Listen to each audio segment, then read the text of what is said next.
welcome to Tsem Rinpoche's Paranormal Zone again, and I'm in the middle of a thunderstorm, so I'm going to put up my umbrella, but I'm going to talk to you anyway, because the show must go on. Today I wanted to talk about something that one of my family members, actually my natural mother, had told me.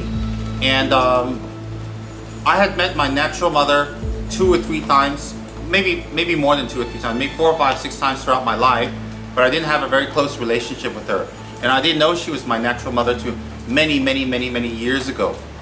Actually, many years later after I met her, and many years ago.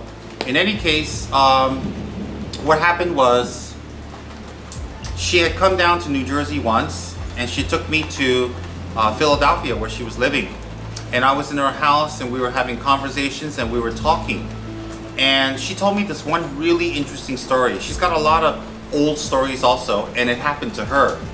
She lives in a house that has a huge street, and then in front of that there was all this empty land and all this empty space and huge trees. So what happened was people bought over that land, and they flattened all the trees except for a few large ones that was facing the street, that was near the street. And what happened was that they started digging up, and they started clearing, and they started flattening, and they started building. And what they were building was a huge hospital over there. And the hospital was under construction, and there was a lot of noise, there was a lot of people, there was a lot of construction, so it's quite disruptive. And around that time, she told me that she used to sleep sometimes in the living room. In the living room, you can see it faces the window that faces that area of cleared land, and also the road. And so every single night, she told me she would take every day actually, when she took a nap or she was laying around there and she was just about to fall asleep. She wasn't sleeping, she wasn't awake, but she was in that in-between state where she was about to fall asleep. And what happened was that she dreamt of an old man wearing pajamas, and she described it as an old Chinese looking man wearing pajamas, silk kind of pajama clothes, and he had long whiskers, and he was pale, and he was very stern looking. And he would come, he had a long goatee, and he would come and he would just take his finger and point at her and just shake like this at her, kind of like scolding her. He didn't say anything, he didn't talk, he didn't make any sound, but he used to come and take his index finger and just scold and scold and scold her like this. And my mother, it didn't happen once or twice, so it wasn't a dream. It kept happening every time she was on that sofa, or every time she fell asleep, about to fall asleep, and was in that in-between state.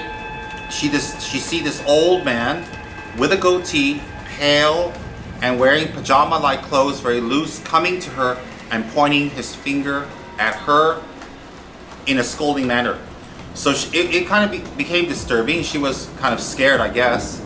And she consulted her family Buddhist priest. And the Buddhist priest at that time told her, actually, in that area, in the trees, in the environment, there lived a lot of different types of nature spirits and beings. And when the construction came and the noise came, it destroyed their habitat, it hurt their habitat, and it really ruined and uprooted their homes. So this being was living in that tree directly across her house. It was a huge tree, and I saw the tree. And he was coming to her to complain about how noisy it is, and how he doesn't like what's happening, and how disturbed he is, and he can't rest inside the tree. Of course, my mother didn't know that, but when her family priest told her this, she kind of understood. But she said, okay, but I can't help him. I can't do anything for him because I didn't cut down the trees, I didn't buy the land, I don't own it. So what shall I do?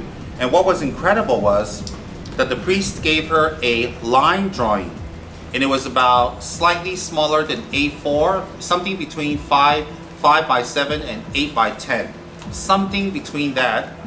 He gave her a line drawing of the female victorious Buddha, Namgyalma, who has 3 faces and 8 arms and 2 legs, sitting in meditation posture, one hand having a threatening kind of gesture, mudra.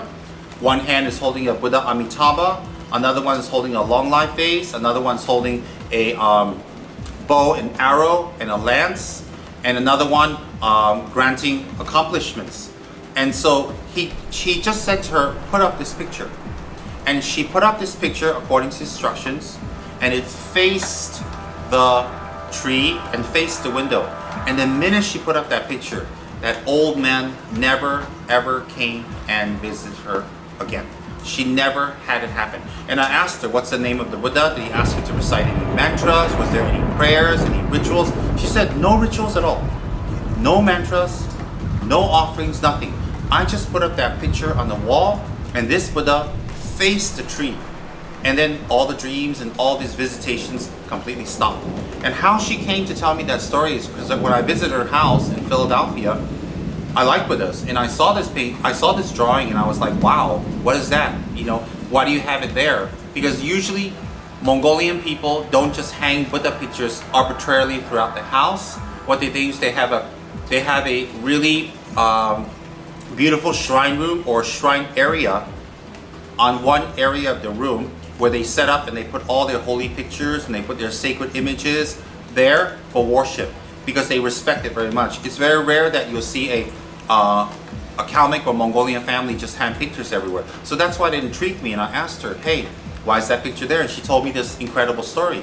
And then years and years later, like 20 years later, when I went to the monasteries and I found out more about Namgyalma, when I found out about this deity and her short mantra, it's a very short mantra, and I found out that one of the qualities of this deity is to give us long life.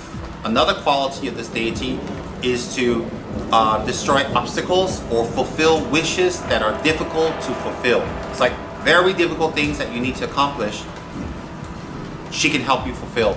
And another one is that this Buddha called Namgyalma has her hand like this. And the hand is like this, meaning pushing back obstacles.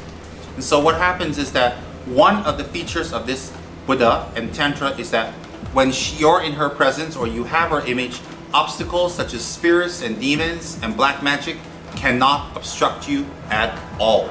So I found that kind of interesting. And while I'm sitting here or hanging out here in the rain, I thought I'd tell you that little story, and I thought that would kind of intrigue you because there are many methods to repel visitations or unwanted visitations. Now that old man that visited my mother did not mean any harm to her, did not want to disturb her or hurt her. He was just frustrated, he was just unhappy. He didn't have anyone to, inverted commas, talk to. So, but Namgyalma is very powerful for repelling disturbing spirits or entities that you don't want to visit your house or your place. And so if we put up a picture of Namgyalma for those who are in this lineage, it's very, very helpful. But like I said, all religions and all people and all cultures have their own way of stopping unwanted visitations of the supernatural, paranormal type. I'm just sharing with you one way that I heard that my own natural mother told me. Have a good evening, and I think I'm going to go in now because, well, it's still raining, but it's not getting any harder. Thank you, bye.